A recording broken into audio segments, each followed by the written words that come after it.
Muitos anos eu falo aqui da importância da expressão religiosa de cada um de nós e para todos nós, especialmente nos tempos que a gente vive.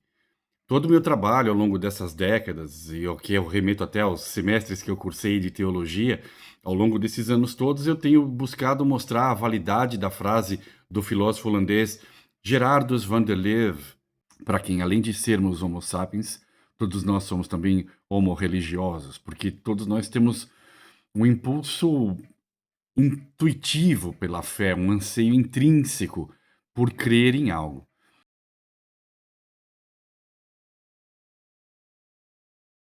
E quando esse anseio não é satisfeito, geralmente ele vai gerar desequilíbrio, vai gerar fanatismo que vai desaguar em clubes esportivos, ou atletas, ou artistas, cantores, ou por dinheiro, ou por ideologias políticas, que a gente vê o dano que isso causa, né? E às vezes é também muito divertido conversar com os autodenominados ateus, e ver que o fanatismo mais ferrenho que a gente vê na religião é mostrado por esses ateus para defender a sua religião, o seu ismo, né, o ateísmo. Então, como eu costumava dizer nos meus cursos, nas minhas palestras, se você ainda não encontrou a expressão da sua religiosidade, não perca tempo. Agora, se você já segue, se você já tem seu sistema de crenças, a sua fé, eu também lanço aqui um desafio. Você consegue definir o que é uma religião? A resposta para essa pergunta, ela vai ser dada para as mais diferentes ciências, como a própria teologia, estudos da religião, sociologia, psicologia, teoria evolutiva, ciências cognitivas, arqueologia. Todas elas vão fornecer alguma forma de explicar o impulso religioso do ser humano e, infelizmente, de forma não consensual, mas sim gerando um conjunto de teorias, algumas complementares, outras diametralmente opostas e concorrentes. Então aqui a gente vai falar de algumas dessas, pelo menos as mais importantes. Primeiro, a definição de religião como uma resposta ao sagrado ou aquilo que é transcendente. O que é isso? É a percepção dos fenômenos da vida como sendo manifestações de uma realidade sagrada mais profunda. Uma outra teoria é da religião primordial, aquela que tem o animismo como base. A religião teria surgido numa tentativa de explicar tudo aquilo que nos rodeia de forma mais sutil, os sonhos, a própria existência da vida, a morte, por que não? Uma terceira teoria é do culto aos ancestrais. A religião teria surgido a partir principalmente da reverência aos mortos, a referência àqueles que nos deixaram, os amados e os temidos.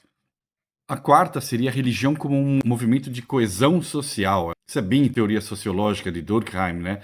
A religião surge como o cimento que cola a sociedade. Muito antes dela ser teológica, ela é um fenômeno social. E aí ela evolui porque ela unifica as comunidades.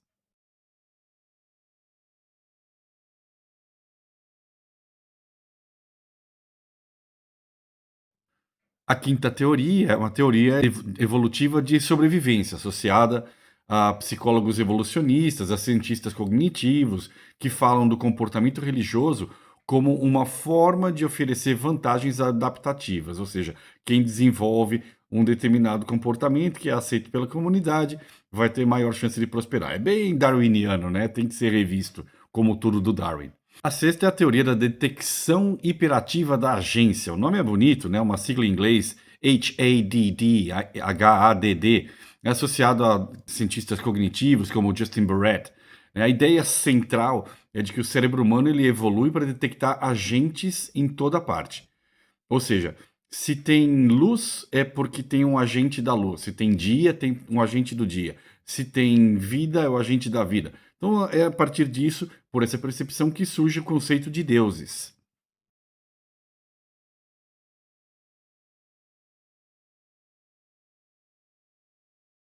Sétimo ponto da teoria xamânica dos estados alterados de consciência, associada a pesquisadores como Michael Winkelmann, que tem por ideia central o conceito de que a religião surge a partir de experiências de transe. Então tudo é uma grande viagem, e aí essa viagem é comunicada aos outros que aceitam essa viagem e desenvolvem em cima disso uma religião.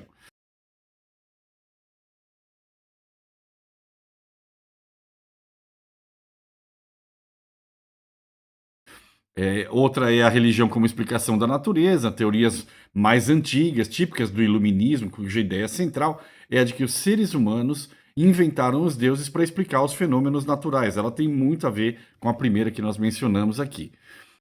Uma nona é mais complexa para os nossos tempos, que são as teorias psicológicas, principalmente as de Sigmund Freud, que falam da religião como uma projeção de figuras paternas, ou o anseio pela realização de desejos, ou uma resposta ao medo e à incapacidade de agência própria na própria vida.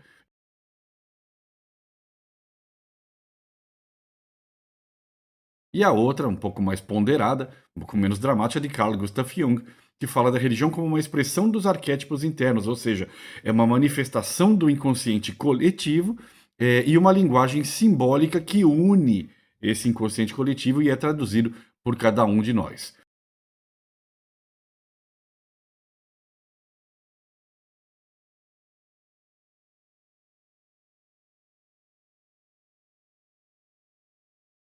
Para o Jung, os símbolos religiosos eles são psicologicamente reais, ou seja, eles existem e profundamente importantes, porque eles têm que ser interpretados, ainda que de forma não literal, como uma projeção da alma, uma projeção do eu mais profundo, para que se possa comunicar essa realidade. E por fim, nós vamos para a décima, que é a teoria da revolução simbólica, que muitos arqueólogos argumentam que a religião surge com a própria capacidade cognitiva simbólica, quando o ser humano passa a entender uma linguagem mais indireta, uma linguagem mais abstrata, mais simbólica, né? Então a gente vê nessa teoria a ideia de que a religião surge com o mito e surge com a arte, tudo aquilo que é simbólico, tudo aquilo que não é objetivo e mais subjetivo, está entrelaçado e teria surgido nesse mesmo período que vai remeter a gente aí ao Paleolítico Superior, ou seja, né, nós estamos falando de, dependendo da abordagem, de 40 mil a 70 mil anos atrás. Ou seja, religião, arte, mito e a própria cultura, eles têm uma origem comum a partir de uma percepção simbólica mais abstrata da realidade. Eu costumo dizer que é preciso ter mesmo uma mente bem treinada de um intelectual para não perceber que todas essas teorias não se excluem, elas se complementam. Todas essas teorias acadêmicas tentam explicar o surgimento da religiosidade humana e, a partir delas, a gente pode buscar uma definição mais sólida, justamente fundindo todas essas versões. E essa definição que eu proponho aqui começa com uma afirmação fundamental. Não existe uma definição única e universalmente aceita de religião. Os mais diferentes campos mencionados acima, antropologia, sociologia, filosofia, estudos religiosos, cada um deles propõe modelos distintos, cada um captando apenas uma parte desse fenômeno religioso humano. E o que dá para a gente fazer é tentar identificar elementos que sejam recorrentes nessas diversas versões da origem da religião que eu citei acima, ou pelo menos na maioria delas. Primeira categoria que a gente vai utilizar é dos elementos substantivos, sobre o que trata a religião, do que ela fala. E isso define o conteúdo, a gente vai focar aqui no conteúdo. Então, alguns elementos comuns a praticamente todas as definições de religião são a crença no sagrado ou no sobrenatural. O que isso quer dizer? Isso é uma formulação clássica do Edward Burnett Taylor, que envolve a crença em seres espirituais.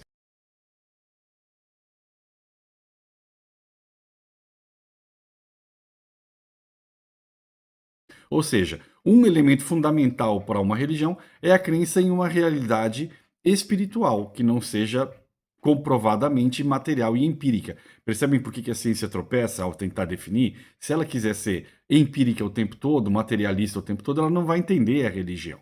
A crença no sagrado e no sobrenatural, segundo o Burnett Tyler, é fundamental para a gente entender o fenômeno religioso. A outra distinção é aquela que separa o sagrado do profano, típica do Durkheim, que vê a religião como organizando a realidade entre aquilo que é sagrado, aquilo que é elevado, aquilo que é separado, distante, distinto, poderoso, e aquilo que é profano, aquilo que é comum, aquilo que é acessível, que está à nossa volta. Um terceiro elemento é a realidade última, ou seja, aquilo que é mais elevado, a ordem transcendente. Aqui a gente ingressa na abordagem do Mircea Eliade, que eu vivo citando aqui. Para ele, a religião ela se orienta para a hierofania, que são as manifestações do sagrado. Tentar entender de que forma Essas manifestações do sagrado revelam a estrutura profunda que é a realidade. Então, é o princípio da imanência. O sagrado está contido no profano, o sagrado está presente à nossa volta. Em síntese, nesse aspecto aqui, a religião aponta para o mundo empírico como aquilo que é a manifestação do sagrado.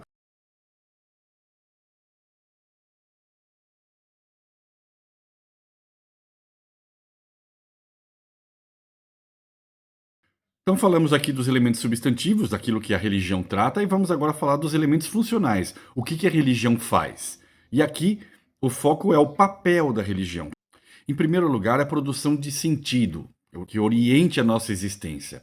Nós temos um escritor bastante polêmico, eu não gosto de tudo que ele faz, mas aqui ele manda bem, que é o Clifford Geertz, e ele define a religião como sendo um sistema que estabelece disposições e motivações duradouras para a humanidade.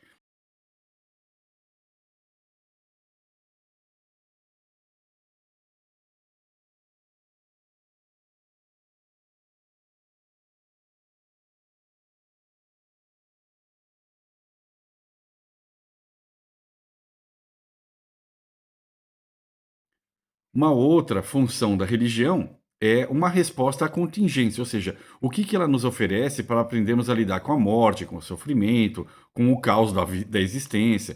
Então, a religião ofereceria estruturas interpretativas para essas experiências, para que a gente aprenda a lidar com elas.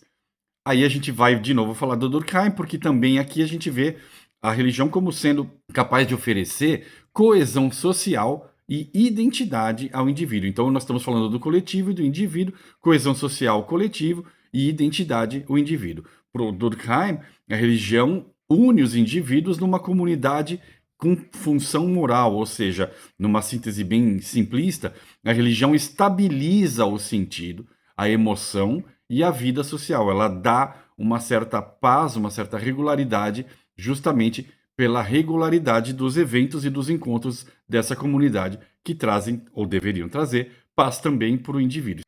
Já falamos do que trata a religião, já falamos do que ela faz, do que ela oferece, e vamos agora falar do terceiro ponto, que são os elementos estruturais, institucionais da religião. Aqui a religião ela é vista como um sistema organizado. Então a gente vai ter alguns elementos fundamentais que caracterizam uma religião como sistema organizado. Primeiro, evidentemente, o ritual, a oração, o sacrifício, a liturgia.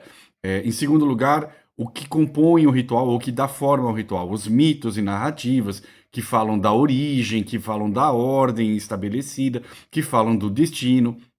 O terceiro ponto é o que fala da comunidade, portanto, que rege a tradição, aquilo que é herdado e aquilo que é transmitido. E o quarto, a autoridade, ou seja, quem são os especialistas, os sacerdotes, os teólogos, os xamãs. Em síntese, a religião ela é vista como um sistema cultural estruturado. Então, ela tem hierarquia, essas funções, ela tem elementos que compõem os mitos e narrativas, os códigos morais derivados deles. Aí o quarto ponto, então, que a gente entra são os elementos experienciais, ou seja, a experiência individual e interna de cada um de nós. Alguns autores falam muito disso. O Rudolf Otto, ele fala da experiência do luminoso, e ele descreve essa experiência do que é divino, do que é sagrado, como mysterium tremendum et fascinans, ou seja, um mistério que é ao mesmo tempo aterrador, mas fascinante, aquilo que gera medo, mas também atração. E nós temos aqui vários processos listados de conversão, da revelação, da transcendência, né? São transformações pessoais, ou como eu gosto muito de usar também a expressão, não é minha, do encontro com o divino. Se uma religião ela fala da conversão, ela fala da revelação, dessa transformação transcendente, ela é uma religião de encontro, ela não é meramente filosófica. Em síntese, a gente pode dizer que a religião ela também aqui é vivida, não apenas pensada ou praticada. O quinto conjunto de elementos comuns às religiões é o que trata dos símbolos, né, os elementos simbólicos, que mostram que toda religião opera por meio de símbolos.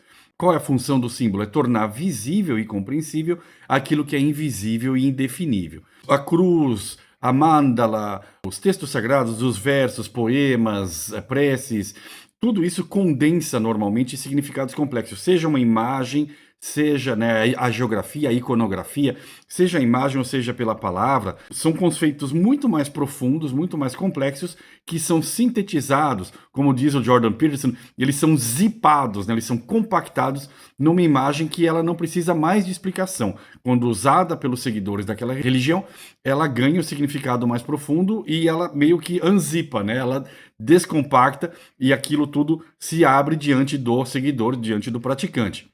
E a partir disso, ela vai moldar a percepção da realidade, ela vai moldar o comportamento daquele indivíduo, daquela comunidade. Esse é o ponto central que eu mencionei para vocês do Clifford Geertz. Todas as religiões trabalham com esta compactação e descompactação de uma linguagem muito mais profunda. Então, se a gente juntar tudo isso que eu mencionei acima, todos os elementos que eu galguei aí em cima, a gente pode fazer uma síntese com base em definições acadêmicas e que seja integradora para ser amplamente utilizada para todas as religiões e todas as variações e vertentes. Qual que é essa síntese? Vamos lá. A religião é um sistema de símbolos, crenças e práticas que relaciona os seres humanos a uma realidade última, gerando sentido, ordem moral e identidade comunitária. Então vamos fazer o caminho inverso de novo. Vamos tentar estabelecer um núcleo mínimo, o mínimo denominador comum aqui, por aproximação daquilo que seja religião. Um fenômeno cultural ele tende a ser considerado uma religião quando ele apresenta referência a uma realidade transcendente, distinção entre sagrado e profano, práticas ritualizadas, uma visão simbólica do mundo, oferece e propõe normas morais de convívio, gerando, portanto, uma comunidade ou uma tradição que tenha alguma forma de experiência do sagrado no seu dia a dia. Essa definição que eu estou propondo aqui ela é pretensiosa, porque ela pode ser encontrada em praticamente todas as manifestações religiosas da humanidade e ao longo das eras e por todo o planeta. Mas por que eu digo que ela é pretensiosa? Porque ela não esgota o debate, ao contrário, ela é o ponto de partida, do meu ponto de vista, para um debate mais amplo que seja capaz de entender, ou de fazer a entender, ou de ajudar a entender qual seja esse fenômeno religioso ou quais sejam as variações deste impulso religioso que eu mencionei no começo desse vídeo. Se a partir disso a gente conseguir olhar para a nossa própria manifestação religiosa, para o nosso próprio conjunto de crenças, seja ele coletivo, seja ele individual, seja ele autoral da sua própria experiência, seja ele de seguir uma comunidade já existente, pré-existente, se isso que eu fiz aqui nesse vídeo ajudar isso minimamente, eu já me dou por satisfeito. Lembrando aqui a frase do Christopher Dawson, o instinto religioso ele é ineradicável, ele não tem como ser erradicado do ser humano. Especialmente se a gente juntar com a frase do grande filósofo inglês Roger Scruton, quando diz: o desaparecimento do senso do sagrado é o desaparecimento de qualquer significado para a existência.